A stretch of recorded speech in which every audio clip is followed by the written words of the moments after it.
Hi, welcome to our channel where we share the most intriguing stories.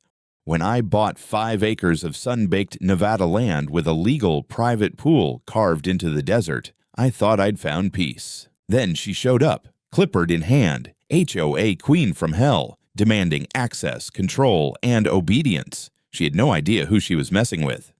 When I first stepped out of my truck and onto that dusty, sun-cracked driveway in late April, the dry Nevada heat hit me like a blunt instrument, but I loved it. 5 acres of land, a decently kept house with an old Spanish tile roof, and, best of all, a concrete palm-fringed pool carved right into the desert soil. The previous owner, some ex-surveyor with a love for solitude and chlorine, had built the thing with full county permits. It wasn't just legal, it was legendary. And now it was mine. I'm Jonathan Cage, 39, ex-military, and now owner of a rapidly growing landscape company servicing the Reno outskirts. I'd been renting a condo in Sparks for far too long, always working on someone else's dream yard. When this property hit the market, I didn't hesitate. It sat right on the outer edge of a development called Suncrest Bluffs, one of those fancy planned communities with matching mailboxes and monthly decorative guidelines for Halloween. But this house? It was outside their fence line, literally. My land ran along the back slope, technically adjacent, but legally autonomous. No HOA, no rules. Just me, the dirt, and the pool. I moved in on a Tuesday. By Thursday morning, she showed up. I was unloading irrigation tubing from the bed of my truck when I heard the sound of orthopedic sandals scraping gravel. I turned and saw her marching up the path. Stiff posture, cropped ash blonde bob, clipboard clutched like a weapon. She looked like the ghost of a PTA meeting that never ended. She didn't introduce herself at first. She just planted herself on the edge of my property line, squinting at the pool behind me. "Morning," I said, wiping sweat off my forehead with my forearm. "Can I help you?" "I certainly hope so," she replied. "I'm Karen Stanbridge, president of the Suncrest Bluffs Homeowners Association." She said it like it was supposed to mean something to me. I nodded, uninterested. "Nice to meet you. I'm not in the HOA, though." She didn't even blink. "Well, that's what I came to discuss. You see, this home technically borders Suncrest, and the pool," she pointed like I hadn't noticed it, "is visible from the walking path on the ridge. We've had some questions from residents about access and liability." I gave her a look. "It's on my land. Private. Always has been." "Yes, but the community—" "I'm not part of your community," I interrupted. "Check the parcel maps. This property was carved out decades ago. I've got the deeds, the surveys, the permits, all legit. My land. My pool." She smiled, but it didn't reach her eyes. Of course. Still, as a courtesy to the neighborhood, we'd like you to review these documents." She handed me a manila folder. I opened it out of sheer curiosity. Inside were printed HOA bylaws, architectural guidelines, and an application for pool compliance review. "Ma'am," I said flatly, "this is cute, but none of this applies to me." "You really should consider voluntarily opting in," she said, her tone sweet like antifreeze. "Otherwise, things can get complicated." I stared at her. "You threatening me?" She held up her hands. "Not at all. Just trying to maintain harmony in the neighborhood. After all, we do share certain boundaries." "No," I said. "We don't." Her eyes narrowed just enough to tell me this wasn't over. "I'll bring it up with the board. Have a nice day." She turned and marched off back through the shrubs lining the ridge trail. I watched her go, the clipboard bouncing smugly against her hip. The last thing I saw was her phone coming out, snapping a photo of my yard. Probably for her secret Facebook group, Suncrest Sentinels or whatever the hell they called themselves. That night, I dug out the folder she gave me and tossed it in the trash. I thought that was the end of it. It wasn't. The drought warnings hit the valley like a hammer by early June. Nevada wasn't new to dry summers, but this year was something else. County restrictions rolled in fast. Water rationing, no lawn sprinklers after 9 a.m., and mandatory drought reporting. Suncrest Bluffs, being the prime and proper HOA fantasyland that it was, went full scorched earth on enforcement. Suddenly, everyone's turf looked like toasted shag carpet. Meanwhile, my own 5-acre spread remained a small, chlorinated paradise in the middle of the Mojave. My pool stayed full and filtered.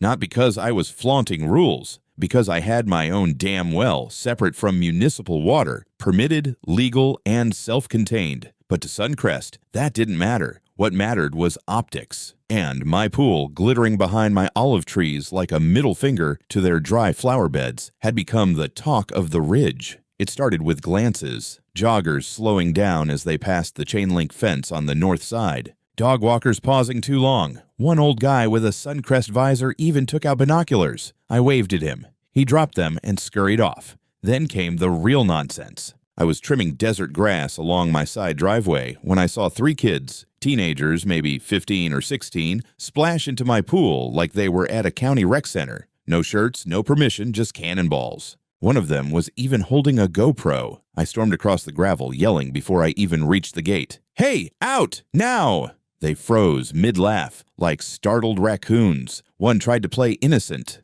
"Oh, we thought this was the community pool." "This isn't a goddamn community anything," I barked. "This is private property." "You climbed a fence to get in here." They scrambled out, half-dressed and dripping, knocking over one of my lawn chairs in the process. I noticed the rear section of my fence, the one bordering the HOA walking path, had been cut clean through. Not kicked, not twisted, sliced. Deliberate, probably with bolt cutters. I didn't even chase the kids. I let them run. My mind was already clicking through next steps. First, I patched the fence temporarily with wire and 2 stakes. Then I went straight inside and reviewed the footage. Sure enough, my side camera had caught the exact moment they slipped in. One of them actually used the walking stick rail as a boost. I downloaded the file, backed it up twice. Then I called the Washoe County Sheriff's Office and asked to file a report for trespassing and vandalism. They took my statement and promised a deputy would follow up.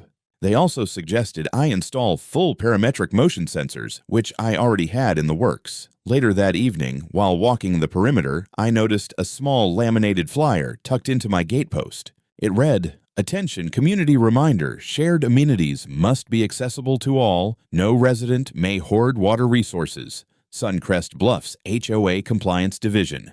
No name, no official letterhead, just passive-aggressive bullshit printed on cheap cardstock and slid onto private land. I kept it, of course. Evidence. I started a folder called HOA Nonsense Phase 1. Over the next few days, the tone shifted. I overheard 2 neighbors talking at the local hardware store, whispering about the guy with the pool. One woman said her son deserved a safe place to swim like the rest of us. Another muttered something about withholding community resources. I wasn't interested in public debates. I was interested in not having my property turned into a wet amusement park for people who thought suburbia owed them everything. So I bought a better fence camera, installed a locking steel gate with anti-climb rollers, set up spotlights with timers and motion-activated alerts on my phone. If they wanted a war, I was happy to stay on defense, but I wasn't going to blink first. The next Saturday morning was calm. Too calm, like the first second of silence before a thunderclap.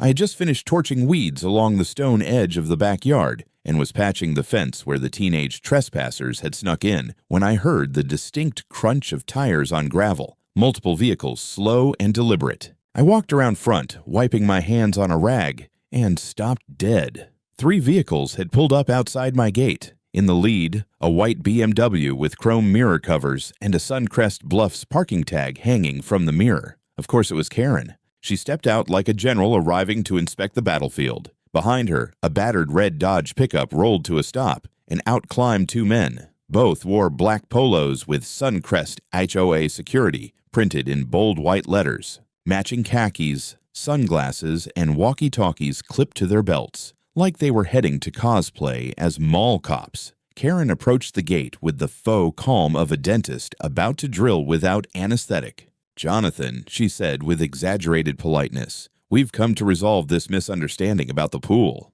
"There is no misunderstanding," I replied flatly. "You're trespassing." She gestured to her muscles. "These men are official enforcers of Suncrest policy. After a unanimous vote by the HOA board, we've declared that your pool lies within a shared amenity zone due to its visibility and proximity. Therefore, it is subject to community access under emergency drought bylaws." I blinked. That sentence was 50% fake legal terms and 100% illegal. One of the officers stepped forward, holding a rolled banner. He crouched near the edge of the gate and pulled a mallet from a duffel bag. "Stop," I snapped. "Put that down." "We've got HOA authority to post a community designation," he said without looking up. "Standard signage protocol. Touch that fence again, and I'll assume you're vandalizing private property," I interrupted. He smirked and swung the mallet once. The wooden stake pierced the edge of my gravel bed. That's when I stepped forward, grabbed the mallet from his hand, and tossed it over the fence. The other guy lunged. He was quick, but I was faster. I twisted sideways, shoulder blocked him into the gatepost, and then, because he reached again, I picked up the nearby shovel I'd been using for fence patching and slammed it across his shoulder like I was swinging for third base. He dropped. Karen screamed, backing up several feet. The other officer made a move but stopped short when I pointed the shovel at his shin like a warning shot. My voice came out low and cold. "Get off my land." Karen's face turned from outrage to disbelief as I turned my back, walked straight into my shed, and came out with my welding kit. Without a word, I fired up the torch and sealed the side gate shut with a clean seam of molten metal, sparks shooting skyward as her henchman just watched from the driveway. When I finished, I turned around. Karen was already on her phone, pacing in angry circles. "He assaulted my security personnel," she shouted to whoever was on the other end. "He welded us out. He's hiding a community resource behind bars like some kind of tyrant." I didn't say a word. I walked inside, sat on the porch, cracked a beer, and waited for the sheriff, because that's how this was going to go now. They arrived within 15 minutes, 2 cruisers from the Washoe County Sheriff's Department, dust trailing behind their tires like smoke off a warpath.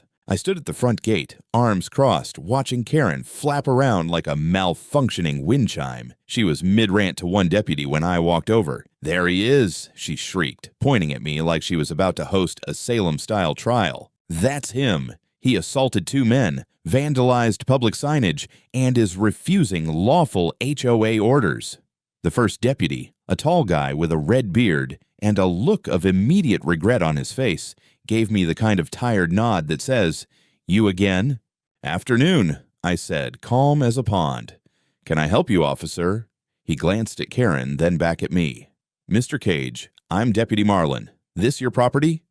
"Every last inch of it," I replied. "And I've got the documents to prove it." Karen scoffed.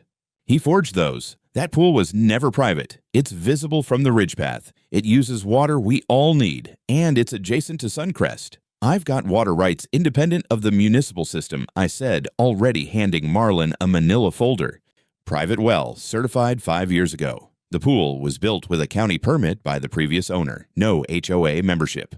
Property lines confirmed with the county last spring." He started flipping through the documents. Deeds, well reports, survey maps with GPS coordinates. It was a boring folder, the kind only a man expecting nonsense would prepare. I even had my lawyer's business card paperclipped to the back. "Video?" he asked. I pulled out my phone and tapped through to the saved footage. We watched as the 2 HOA goons trespassed, planted the sign, and then tried to shove me. The audio captured my warning, the attempted swing, and the shovel response in crystal clarity. Deputy Marlin didn't react much, just nodded and turned toward Karen. "Ma'am, from what I see here, Mr. Cage is well within his rights."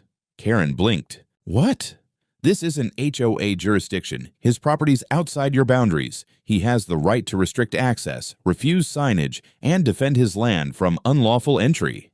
"He hit my guards," she spat, "after one of them tried to push him into a fence," the deputy said flatly. "It's all on video." She looked at the second officer for backup. He was squatting near the damaged stake with the community pool banner, shaking his head. "Ma'am, this sign has no legal authority. You can't just declare someone's pool community property because it offends your drought sensibilities." Karen turned beet red, her hand shaking as she fumbled for words.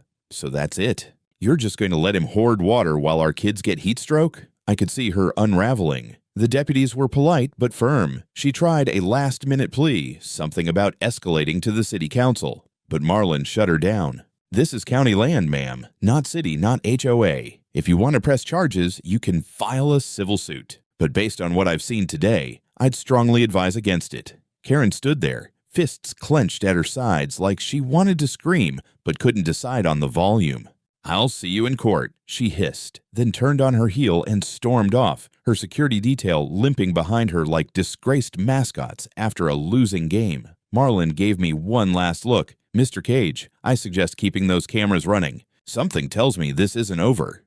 "You have no idea," I said. It was the manila envelope taped to my front gate that told me she wasn't done. Legal documents aren't supposed to arrive like ransom notes. But there it was. A thick packet labeled Notice of Civil Action, HOA versus Jonathan Cage. Inside, there were printed claims, a lawsuit filing from Washoe County Civil Court, and, most insultingly, a map, a revised property map. According to this, my backyard, including my pool, half the stone patio, and part of my cactus garden, wasn't actually mine. The map showed a bright red overlay labeled Suncrest Public Easement Zone with bold print beneath it, subject to community use provisions.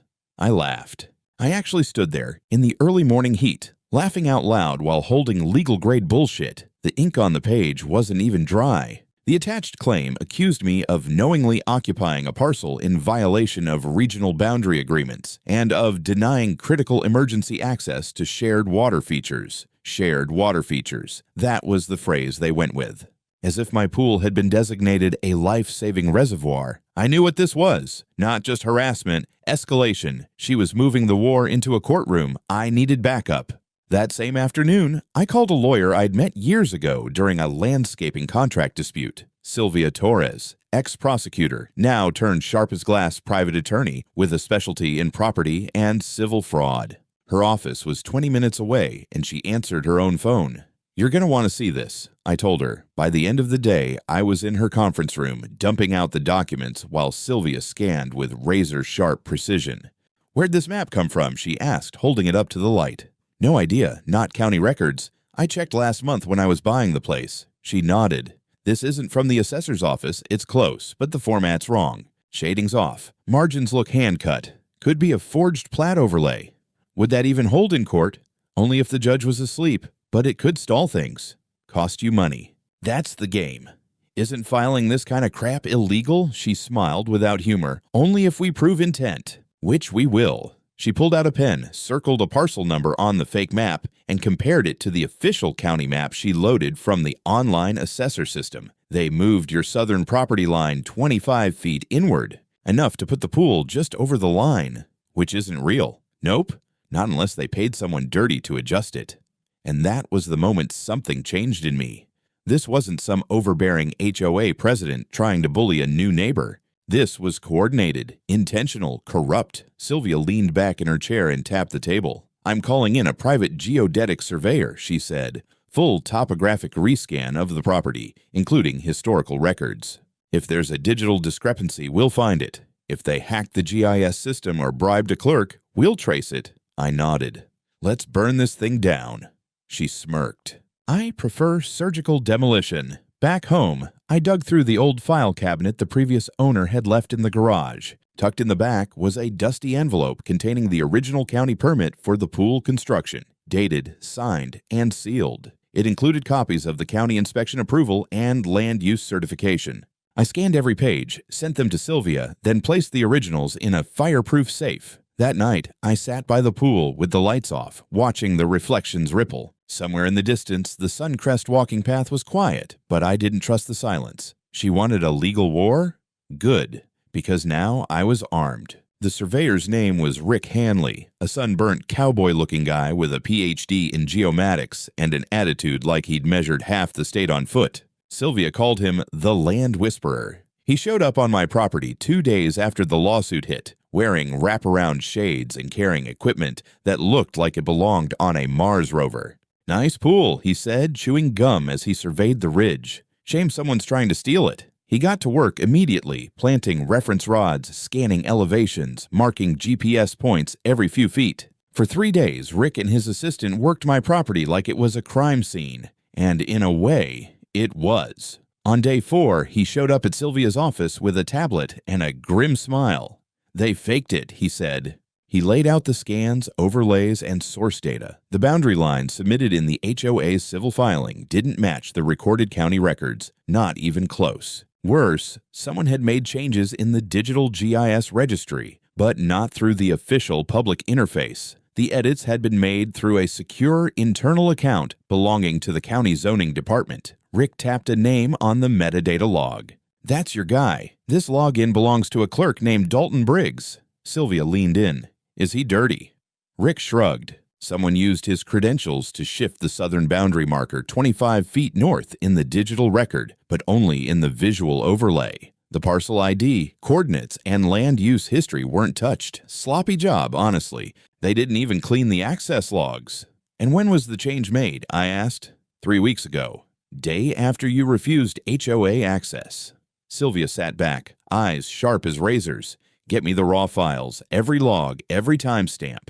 We're taking this to the DA." That afternoon, we walked into the Washoe County District Attorney's office with a full report in hand. Sylvia made the call herself, speaking directly to a deputy DA she used to work with. By the end of the week, things moved fast. Briggs was brought in for questioning. Within 48 hours, he flipped. Turns out he hadn't acted alone. Another employee in the department, a senior zoning supervisor named Margot Deal, had authorized the backdoor access. In exchange, she received community contributions from none other than Suncrest HOA's discretionary fund, a tidy little slush account controlled by their board president. 3 guesses who that was. The funds were funneled through a supposed neighborhood improvement grant program, which, upon inspection, had never actually improved a single thing.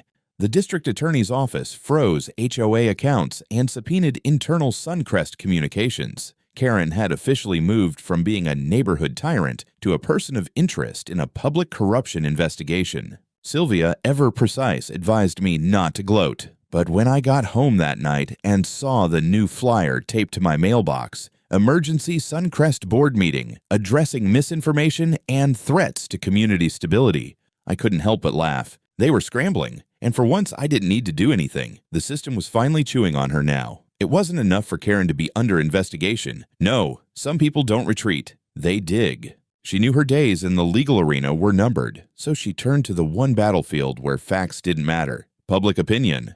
The next wave came in the form of local Facebook groups, next-door posts, and even a printed HOA newsletter, hand-delivered to every mailbox in Suncrest Bluffs and, bafflingly, to several homes outside the HOA, including mine. The front-page headline screamed, "Private Pool," or "Stolen Community Resource." Right underneath it was a grainy, zoomed-in photo of my backyard, taken through the brush at a creepy angle, with my pool centered like a stolen treasure. The article was unsigned but filled with classic Karen-isms: irresponsible water hoarding, dangerous precedent of seclusion, unfair access during drought, and my personal favorite, unneighborly conduct bordering on resource terrorism. Yeah, she used the word terrorism. The comment section on local forums exploded. Some folks mocked it, especially the resource terrorism part, but a few bought the bait. One woman wrote, "We should all get to use that pool. It's not fair just one guy has it." Another guy chimed in. "Didn't he attack some HOA volunteers with a shovel? That one really pissed me off, but I didn't engage." Instead, I installed a second row of motion sensors around the back perimeter and repositioned my cameras to cover not just the pool, but the side access trails, the walking ridge, and the gate. Because I had a feeling Karen wasn't done. I was right. On a Thursday afternoon, while I was finishing a job out near Pyramid Lake, I got an alert on my phone. Zone 3 motion triggered, followed by Zone 4. Then Zone 1. My entire sensor network lit up like a Christmas tree. I jumped in the truck and floored it. By the time I got there, they were already assembled at the gate. Karen and at least 9 residents, including a few familiar faces from the Facebook thread. Some carried pool floaties. One lady had a folding chair and sunscreen. It was surreal. Karen stood front and center like a cult leader. She banged on the steel gate with a megaphone and shouted, "This is a peaceful reclamation. The community demands fair access." I stopped the truck mid-driveway and got out slowly. "You brought a mob to my house." Karen lifted the megaphone again. "Jonathan, the board has reviewed the circumstances and voted unanimously to enforce community stewardship over the disputed resource." "Disputed? There's a court injunction. You're under investigation for document fraud." "That remains to be adjudicated," she said, with fake legal poise. Her people started rattling the gate. Someone tried to toss a pool noodle over the top.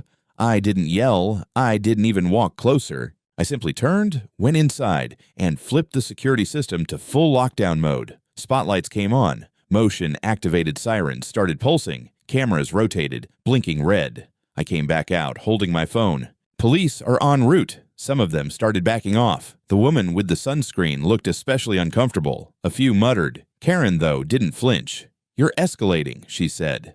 "No," I said. "You're trespassing during an active criminal investigation." And then I showed them the best part. I tapped my phone screen and cast the live camera feed onto the outdoor projector I'd installed for backyard movie nights. On it, a clear shot of Karen 2 weeks ago, standing with the fake map, pointing at the exact line on the fence where she claimed the community boundary began. The footage froze right as she said, "He'll never be able to prove it's his." Dead silence. Some of the neighbors began to shuffle away. Karen's face twitched. For the first time, I saw something flicker in her expression. Not rage, but panic. Then the sirens rolled up. The mob dissolved the moment those sheriff lights hit the hill. Karen's makeshift revolution scattered like squirrels after a lawnmower. By the time the deputies stepped out, most of the concerned citizens had vanished into the walking trail like nothing happened. All that remained were 2 floaties and a shattered folding chair, left behind like the debris of a failed coup. Karen, of course, stayed. She paced outside the gate, trying to talk over the deputies, waving a crumpled HOA flyer like it was a court order. But this time, they weren't interested. One of the officers handed her a cease and desist notice, formally issued under the investigation into her prior conduct. Any further attempts to access or organize access to my property, they said, would be treated as criminal trespass and interference with an ongoing case. She didn't scream this time.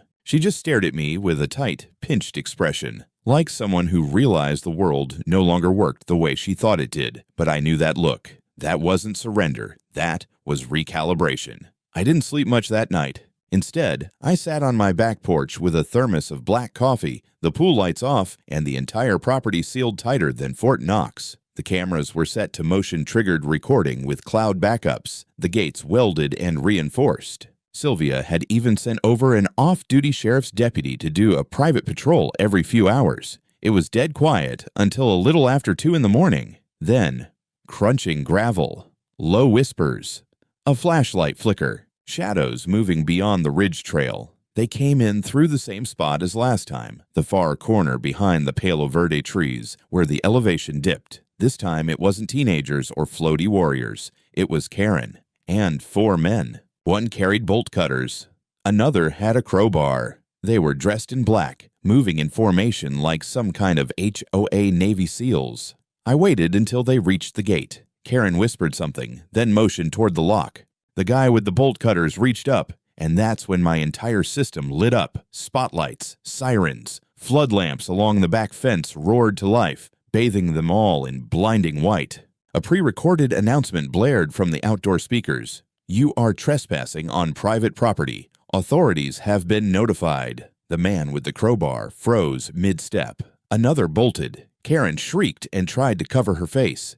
Too late. Because Deputy Owens, doing his midnight patrol nearby, was already pulling up the gravel drive. He slammed his cruiser into park, jumped out, and drew his taser in one fluid motion. "On the ground," he barked. The bolt cutter guy ran. The other 2 dropped. Karen, cornered by the spotlight and caught mid-scream, grabbed the crowbar from the frozen guy next to her and, in a move I still replay in slow motion, raised it toward the officer. Bad idea. The taser hit her square in the chest. She went down like a sack of potting soil, stiff and twitching. The crowbar clanged on the concrete. The rest of them hit the dirt as backup rolled in.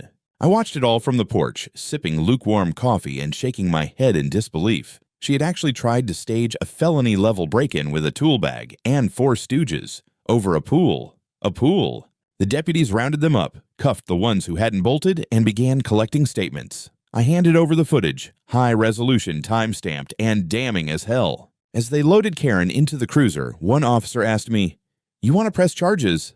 I didn't hesitate. Hell yes. The arraignment happened less than a week later. Karen, still visibly bruised from her fall after the taser, appeared in court wearing a beige pantsuit that looked like it had never seen sunlight. Her eyes scanned the room like she was still in charge, like she was hosting a particularly aggressive HOA meeting, except this time, no one was handing her a clipboard. The charges read out loud by the clerk were numerous and poetic. Criminal trespassing, attempted vandalism, assault on a law enforcement officer, falsification of public documents, conspiracy to defraud, abuse of authority, obstruction of justice. And that was just the opening volley. Her attorney, some exhausted man from a mid-tier Reno firm, tried to paint it all as a misunderstanding, a dispute between neighbors blown out of proportion by miscommunication and conflicting land use assumptions. But then the prosecution stood up and dropped the folder, the one with the footage, the falsified GIS logs, the money trail from the Suncrest discretionary account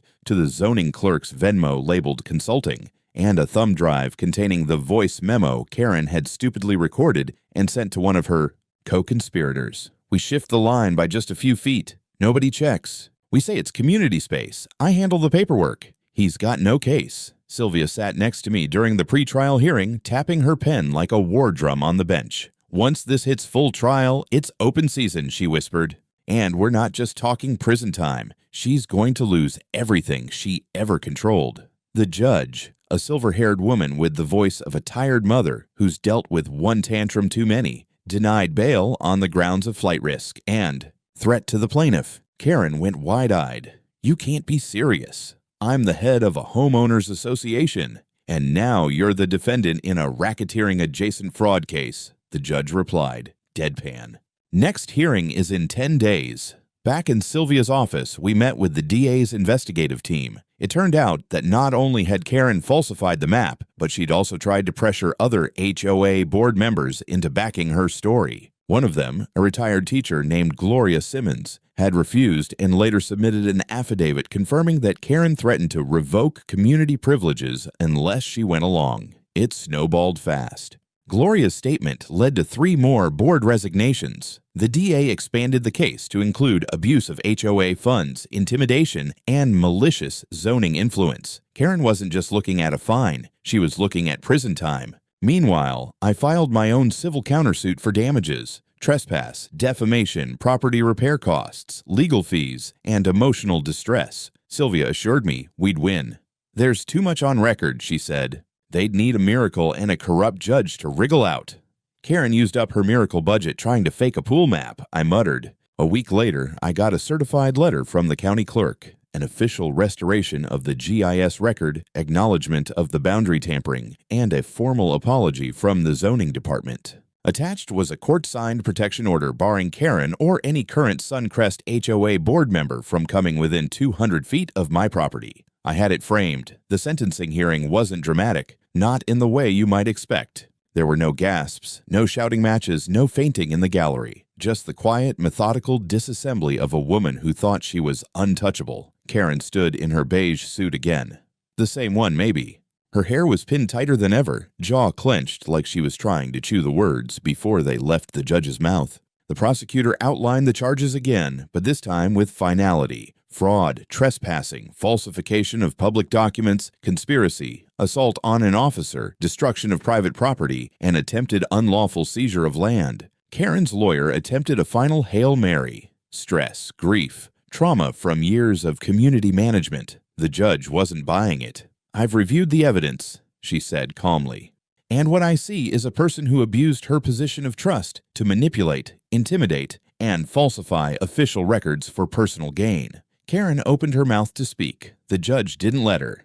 16 years in state custody, she said, with no eligibility for parole for the first 7. In addition, all assets linked to the Suncrest Discretionary Fund will be frozen pending civil redistribution. The HOA board is hereby ordered dissolved by emergency vote under Nevada Housing Statute 37.14, subsection C. Karen didn't scream. She just sagged, like the strings holding her up had been cut. They cuffed her right there in court.